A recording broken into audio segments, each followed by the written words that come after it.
Hi, my name's Marisol. When I was 32, my sister twisted my arm so hard I couldn't move my fingers, yet all my parents did was laugh. Walk it off, my dad clapped. Stop being a baby, my sister sneered. And my mom? She just smiled and called me useless. I thought it was just another cruel game. Until the paramedic's face turned pale and whispered, "Call the police." Before we dive in, what time are you listening to this, and where are you?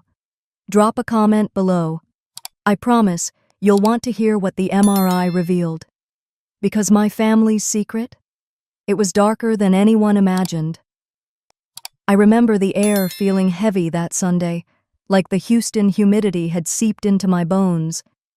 I had just clocked out of another long shift at the store, still in my faded retail uniform, the kind that clung to you no matter how much you wished you could shed it before walking into a crowd.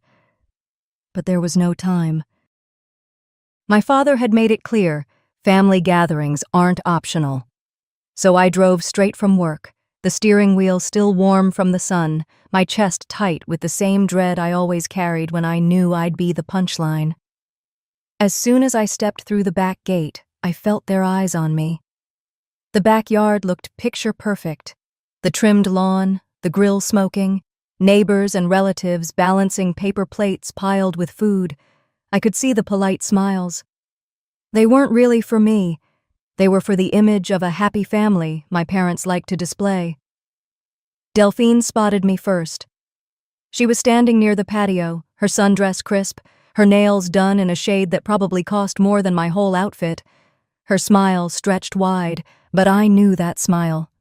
It was the one that always meant trouble. "Well, look who finally showed up," she called out, her voice just loud enough to cut through the laughter and clinking glasses. "Still rocking that glamorous retail uniform, huh?" A ripple of laughter broke out, some nervous, some genuine. My cheeks burned, and I forced a smile, pretending not to notice. I kept walking, clutching a paper cup of lemonade, trying to find a quiet corner, but Delphine wasn't done. She moved closer, lowering her voice just enough so only the nearest guests could hear. "You should thank me, Mari. At least now you're providing the entertainment." I froze when she reached for my arm. "Delphine, don't," I whispered, my voice already trembling. "Oh, come on. It's just a game." "Remember when we used to play this as kids?" she said with a mock sweetness that made my stomach churn. Her fingers wrapped around my arm, and before I could pull away, she twisted. The pain shot up so fast it stole my breath. "Delphine, stop." But she only laughed. "So sensitive, as always," she sang out, turning so the guests could hear her. More laughter. My father, leaning against the grill, clapped once like he was at a ball game. "She needed that. Might teach her not to talk back." The sting in my arm spread like fire, but what hurt worse were the eyes watching me, some amused, some uncomfortable, none willing to step in. I tried to pull free, my voice breaking. "You're hurting me." My mother, sitting on the patio with her wine glass, barely glanced up. "Useless girl, always causing trouble," she muttered, almost like it was an afterthought. Something in me wanted to scream, to shove Delphine away, to throw the cup in her face, anything. But another voice, the one carved into me after years of these games, told me to keep quiet. If I made a scene, I'd only prove them right, that I was dramatic, oversensitive, a burden. So I bit down on the inside of my cheek, willing myself to stay still, praying it would end quickly. The throbbing grew sharper, and I could feel my fingers stiffening. My breath came shallow, my vision blurring with tears I refused to let fall in front of them. I forced myself to smile, though my jaw shook with the effort. "I'm fine," I whispered, mostly to myself. Delphine finally let go, flicking her hair back like nothing had happened. "See? She's fine." She looked around as if expecting applause, but I couldn't move my hand. Panic crept in fast, cold and undeniable. I tried to flex my fingers, but they wouldn't respond. A chill ran down my spine, stronger than the heat pressing on my skin. And that's when I realized this wasn't just another one of her cruel games. Something was terribly wrong. As I stared at my hand, my fingers refused to obey me. A dull panic rushed through my chest, heavier with every second that passed. My arm pulsed in waves of pain, and yet around me the laughter continued, like I was the evening's entertainment. Delphine grinned wide, brushing her hair behind her ear, her voice sharp enough to slice through me. "So sensitive, as always," she sang out, leaning into the chuckles rippling through the crowd. My father's palms came together in a slow clap, like he was rewarding her performance. "She needed that," he said with a smirk, shaking his head as though this were all some valuable lesson. "Might teach her not to talk back." Every clap echoed in my head. Betrayal, louder than the throbbing pain in my arm. Across the patio, my mother sat back with her wine glass tilted against her lips. She didn't bother to hide her satisfaction. "Useless girl," she murmured, almost too softly, but I heard it. "Always causing trouble." She sipped as if my humiliation was a drink she'd been waiting to savor. My throat tightened. I can't move my fingers," I whispered, though my voice barely carried past my own lips. My words vanished into the laughter. No one reached for me. No one asked if I was okay. I was the only one in that backyard who seemed to understand how wrong this was. Some of the guests shifted uncomfortably. I caught sight of a couple near the pool, their phones held up, not to call for help, but to record. My face burned with the shame of knowing I was nothing more than content for someone else's amusement. Part of me wanted to scream, to force their attention, to make them see this wasn't a joke. But another part, the part trained over years of being called dramatic, warned me that raising my voice would only prove them right. If even my own family thought I was exaggerating, why would strangers believe me? So I sat there, tears blurring the edges of the bright Texas sky, trapped in silence. It was then I noticed her. A young woman I didn't recognize, standing a few feet away, her plate of food untouched. She wasn't laughing. Her expression had gone pale, her eyes fixed on my hand. I followed her gaze and saw what she saw. The swelling had already started, skin tight and red against the knuckles. She stepped forward quickly, her voice cutting through the noise with urgency I hadn't heard all day. "Wait! Stop!" Delphine turned, annoyance flickering across her face. "What's your problem? We were just playing." The woman didn't flinch. She crouched beside me, her eyes scanning my arm with focus. "This isn't a game. Look at her hand. Something's wrong."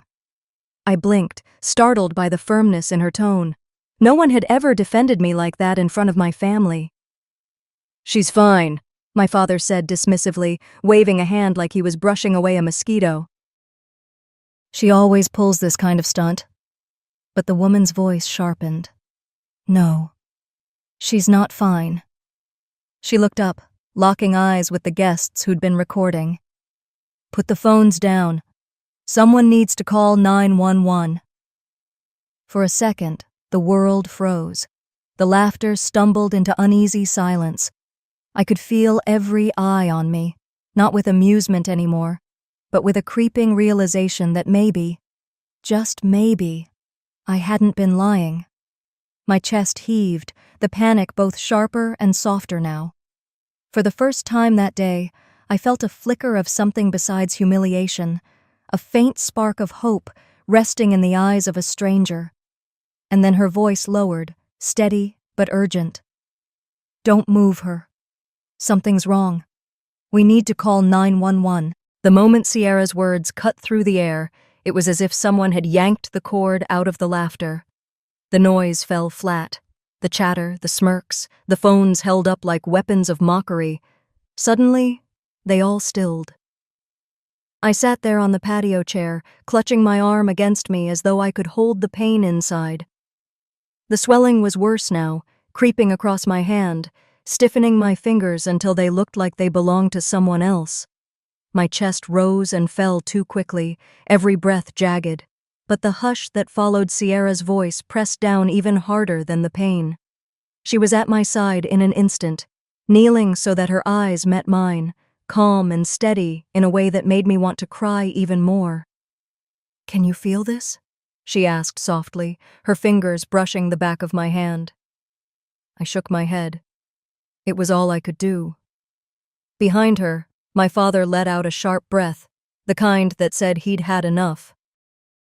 "She's being dramatic," he barked, throwing a glare around at the guests.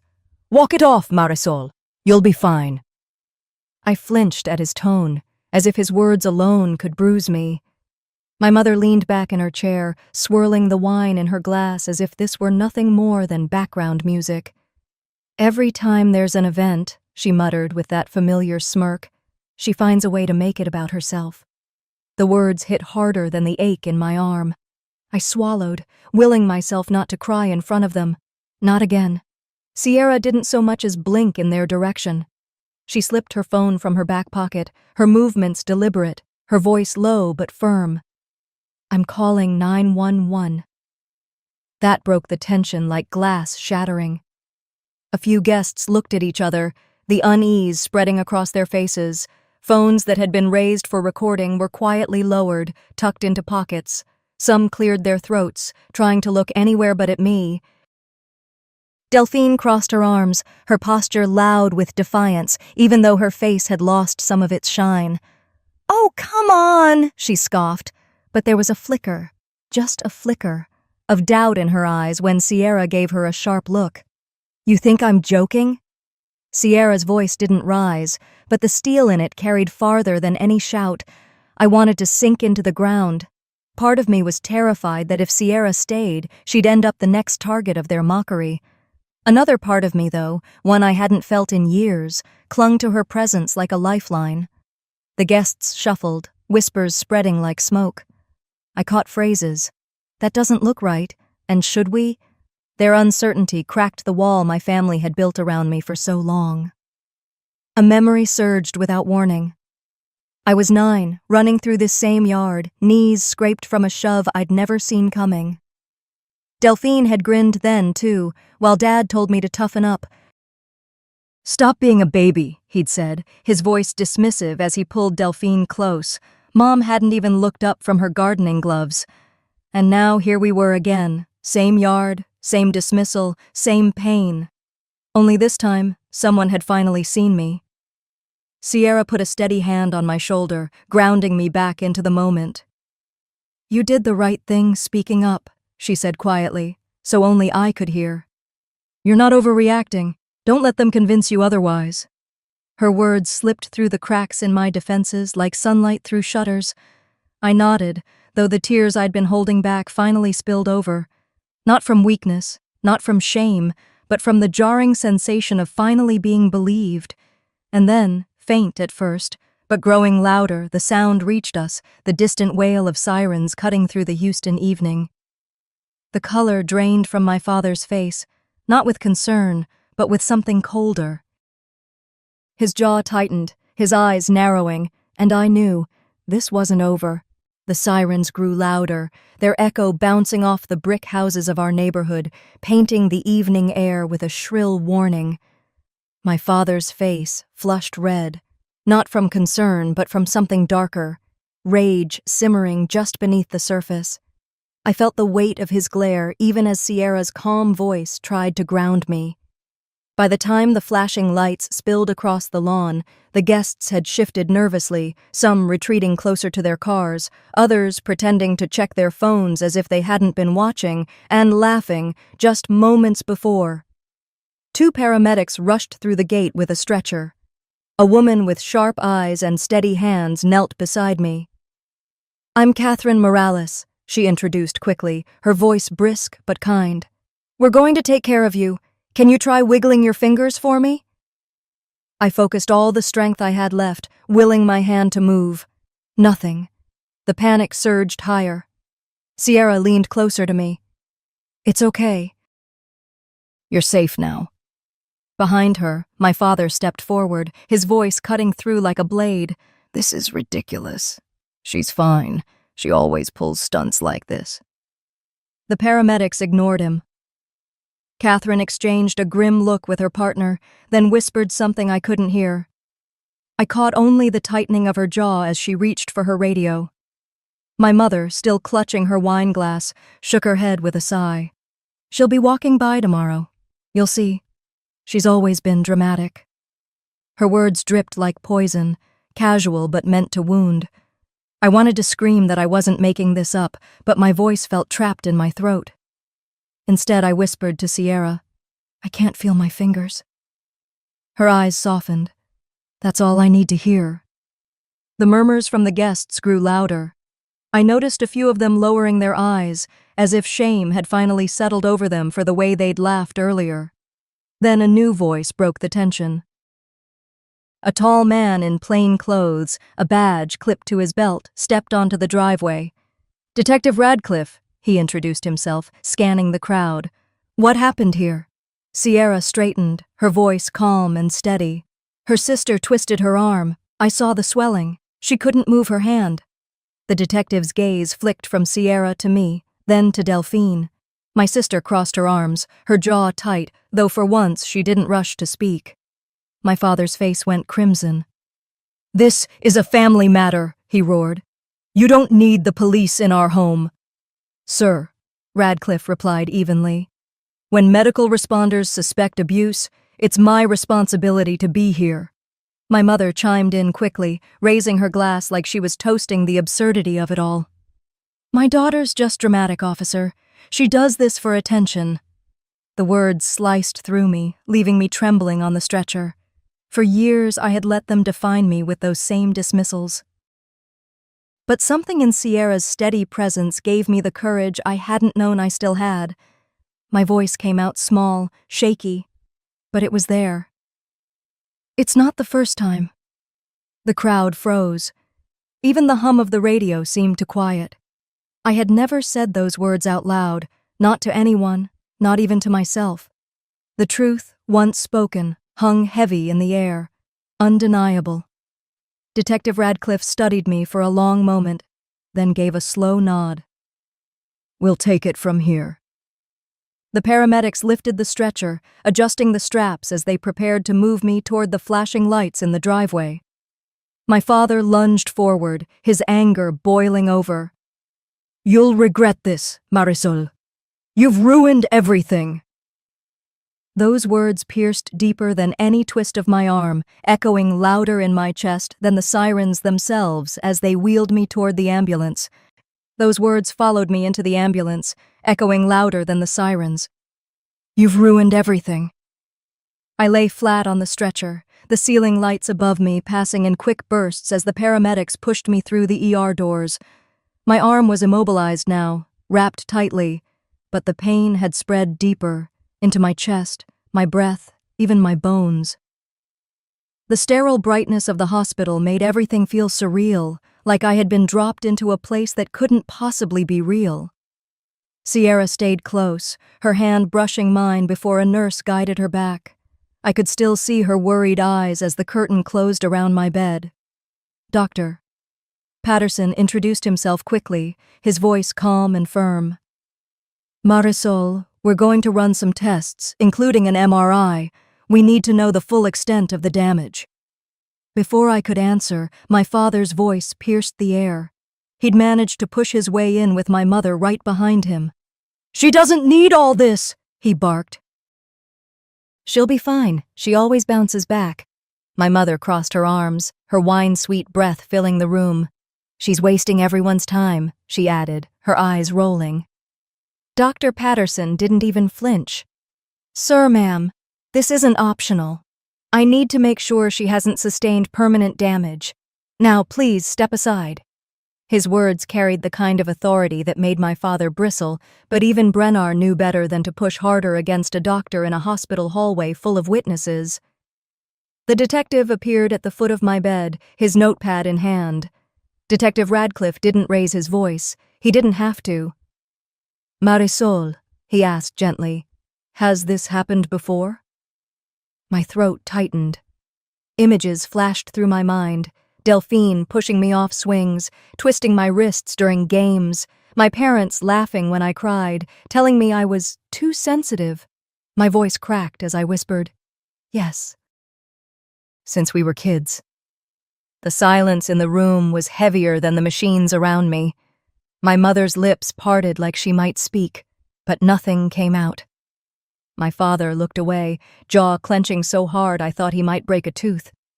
Sierra slipped through the curtain again, ignoring their glares. She squeezed my good hand softly. "You don't have to be silent anymore," she said, her voice steady but full of emotion. For a moment, I almost believed her. But guilt pressed hard against my ribs. Betraying my family, speaking those words, it felt like I had stepped off a cliff with no way back. The nurse returned to prepare me for the MRI. As she adjusted the straps, I stared at the ceiling tiles, counting the faint cracks to keep my mind steady. I tried to convince myself it wasn't too late to take it back. Maybe if I tell them I exaggerated, maybe if I just forgive them again, it'll stop. But then I heard my father's voice in my head, sharp and cold. "You've ruined everything." Something inside me shifted. No, I couldn't keep letting their words define me. I couldn't let them bury the truth again. When Dr. Williams, the neurosurgeon, stepped in briefly to explain the scan, I listened carefully, nodding through the haze of fear. His tone was clinical, but the concern in his eyes was real. "We'll see exactly what's going on," he assured me. As they wheeled me toward the MRI room, Sierra's voice followed, firm but gentle. "You're doing the right thing, Marisol. Don't let them take this from you." The hum of the machine filled my ears as I lay perfectly still, the sound vibrating through my bones. My chest tightened with both dread and fragile hope. This machine will show the truth my family always denied. When the images came back, I wasn't ready for what they revealed.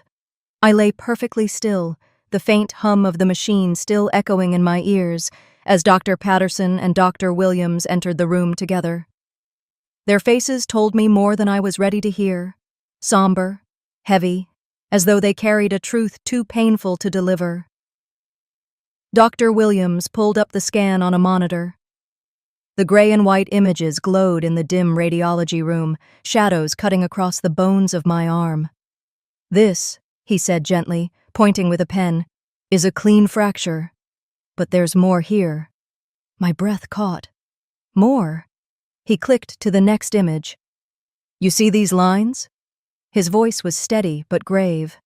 "They aren't from today. Some of these are older fractures, untreated."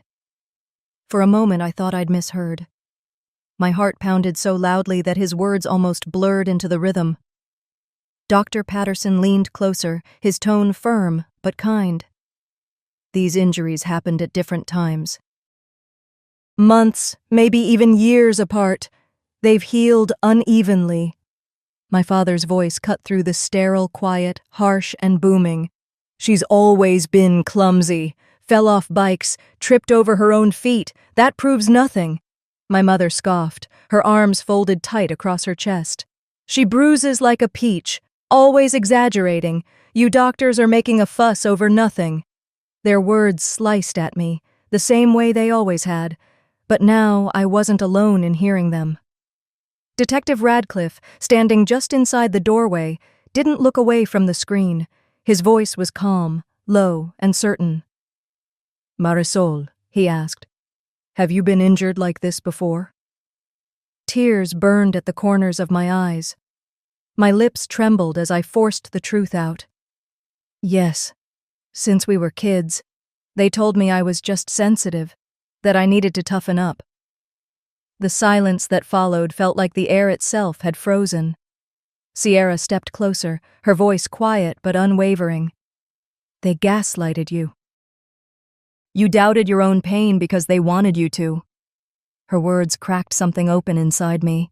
Years of brushed-off bruises, twisted arms, and mocking laughter rushed back. I had buried them so deep I almost believed their lies myself. But now, staring at those images, I couldn't deny it anymore. The evidence was right there, etched into my bones. I wanted to collapse into the relief of finally being believed, but the grief hit harder. My entire childhood had been a lie wrapped in laughter and claps of approval. My father slammed his fist against the wall. "This is absurd. You're poisoning her mind, filling her head with nonsense." My mother snapped. "You'll regret this, Marisol. Family doesn't betray family." But Radcliffe stepped forward, his voice measured. "This isn't betrayal. This," he gestured toward the glowing screen, "is a pattern of assault, and it ends tonight." I looked at the detective, my breath shaky, my body trembling from more than the pain. Inside, guilt wrestled with a fragile spark of resolve. They'll never forgive me for saying it, but maybe I'll finally be free. "Doctor." Williams rested a hand on the back of the chair. "We'll treat the current fracture. But you need to know, these scans prove there's a history here. You're not imagining this." For the first time, I nodded without doubting myself. "It wasn't me," I whispered. "I wasn't dramatic. They lied to me." Radcliffe picked up his phone, his expression unshakable. "We'll need to file charges tonight." The room spun as his words sank in. Terror gripped me. Charges meant exposure, fallout, and a family that would never see me as one of them again. But beneath the fear, something new stirred. A quiet, fierce relief. They were no longer untouchable. Those words felt both terrifying and freeing. My parents were no longer untouchable. I barely slept that night, my body aching, my mind replaying every echo of laughter that had followed me since childhood. By morning, the hospital had shifted into its usual hum, carts rolling down the halls, nurses speaking in clipped tones, the faint smell of antiseptic lingering in the air. I sat upright in a stiff chair inside a small consultation room, my arm bound tightly in a sling, waiting for Detective Radcliffe. He walked in carrying a manila folder, his expression calm but focused. "Marisol," he began, settling across from me, "the medical evidence is clear. We have grounds for charges." My throat tightened. "If I testify," I whispered, my voice barely above a breath, "they'll hate me forever." Radcliffe didn't flinch. He leaned forward, steady and deliberate. "They already made their choice when they denied you care. Hate isn't yours to carry." "The truth is..." Before I could answer, the door burst open. My father stormed in, his face red with fury. "We won't let her ruin this family!" His voice rattled the walls. Behind him, my mother glided in, her wine-colored jacket pristine, her chin tilted like a queen presiding over peasants. "After all we did for you," she hissed, "you repay us with this? Do you know what people will say?" I couldn't speak. For a moment, shame tried to choke me again, the same way it always had. Then Delphine followed, arms crossed, lips curled in a smirk. "So dramatic, as always," she sneered. But for the first time, I saw her eyes flicker, just a trace of doubt, when Radcliffe placed the folder squarely on the table. He didn't raise his voice. He didn't need to. "We have your behavior on video. Multiple guests recorded last night." Delphine's smirk faltered. Sierra stepped in quietly behind Radcliffe. Her presence was steadying, like a hand on my back I hadn't known I needed.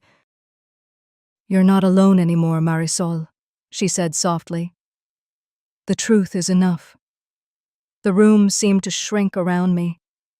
My pulse hammered as images from my past flashed across my mind, birthdays ruined by sudden jokes that left bruises, whispered insults disguised as laughter, my father's applause each time I cried, my mother's smile behind her glass, every walk it off crashing over me like a wave. I drew in a breath, my chest tight, but my voice clear. "I won't be silent anymore." My father's hand slammed against the table. "Ungrateful girl!" he roared.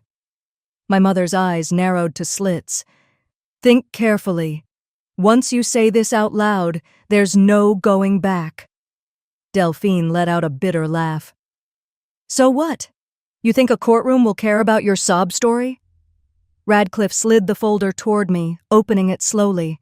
Inside were still images from videos, my sister's hand gripping my arm, my father clapping, my mother's smirk. Proof I'd never had before. They'll care when they see this, he said evenly.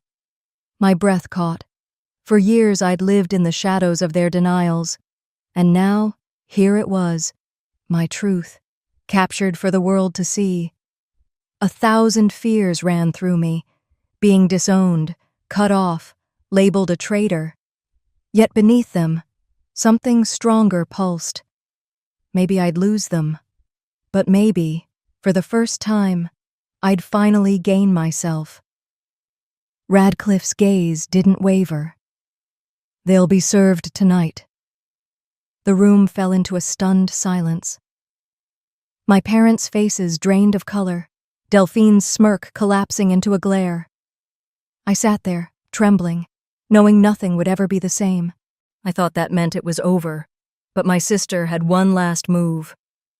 By the time the sun dipped below the Houston horizon, the Vega house looked like a stage under harsh spotlights.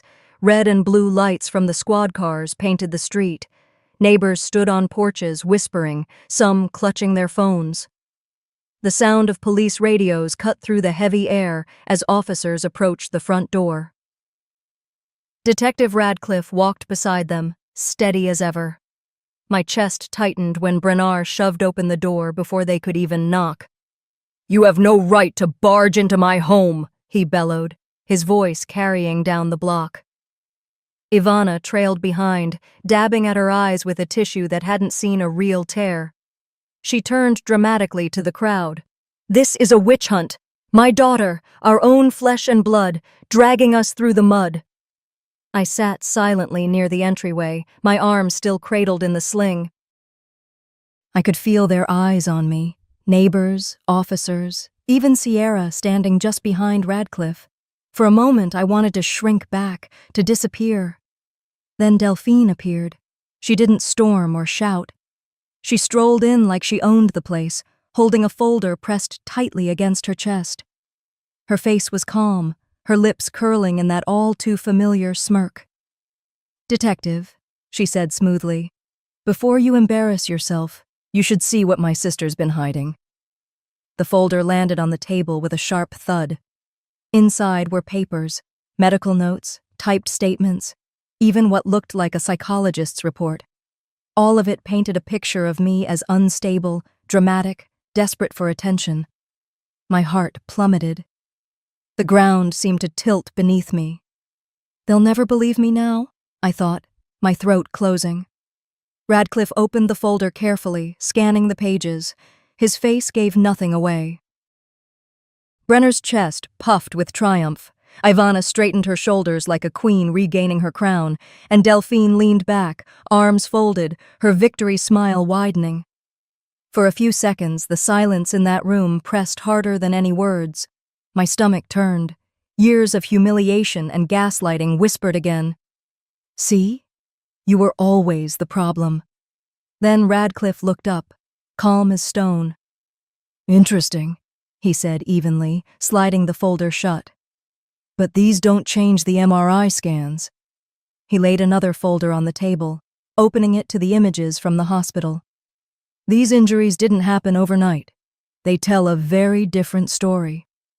Delphine's smirk faltered. Before she could speak, Radcliffe continued, pulling out a flash drive and signaling an officer.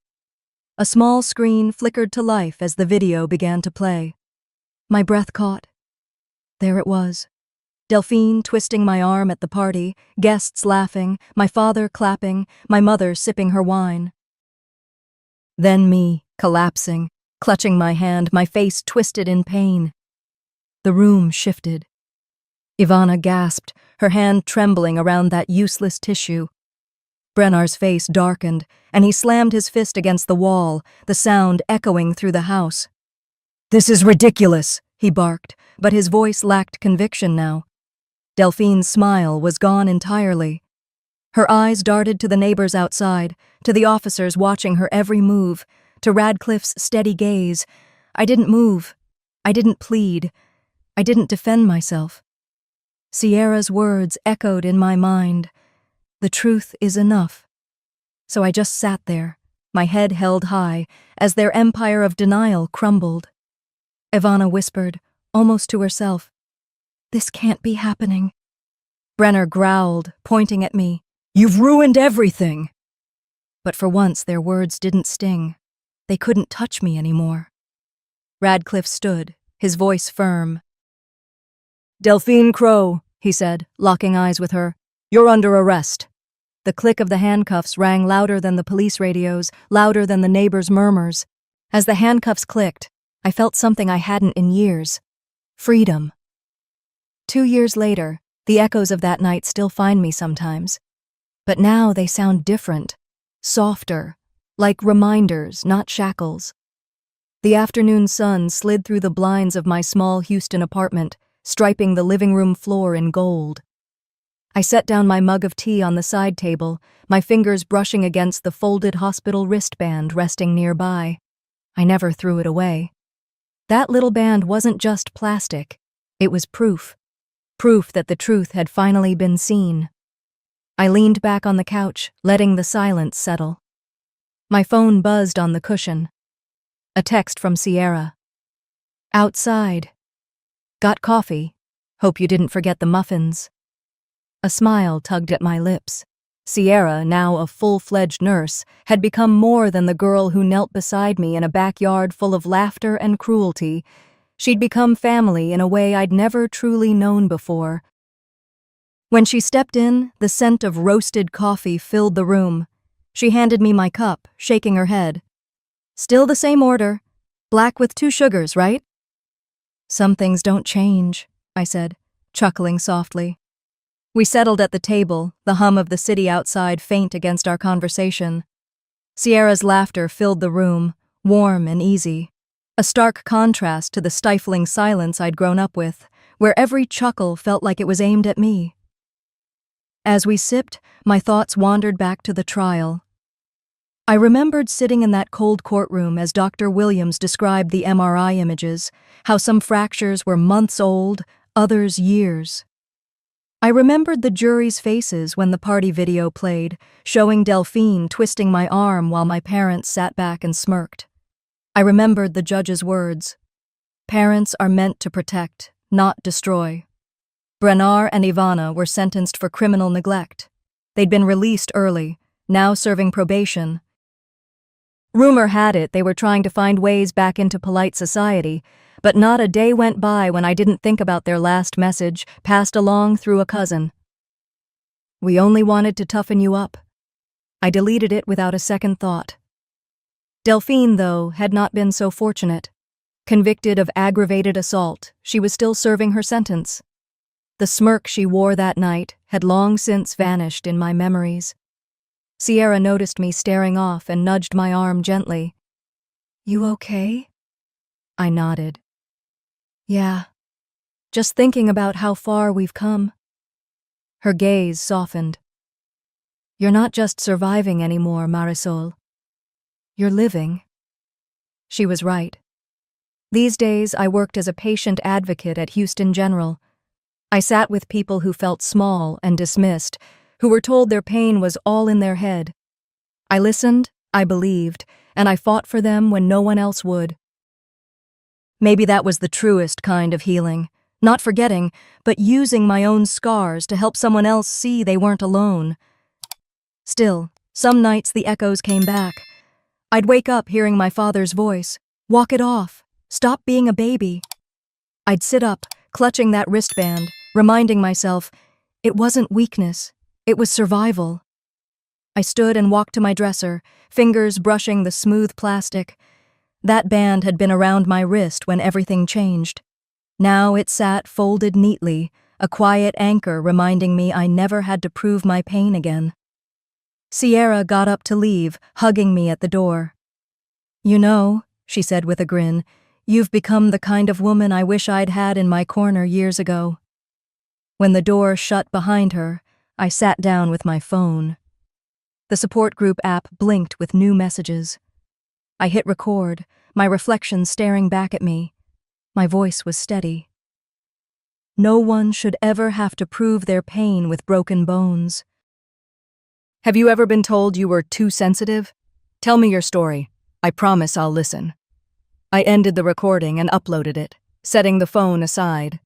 For the first time in a long time, the silence in my apartment didn't feel empty. It felt like peace. Family should never mean silence. I wasn't dramatic. I wasn't useless. I was enough. And I always will be. I'm Aurelia. The day my parents shoved a suitcase across the floor and told me to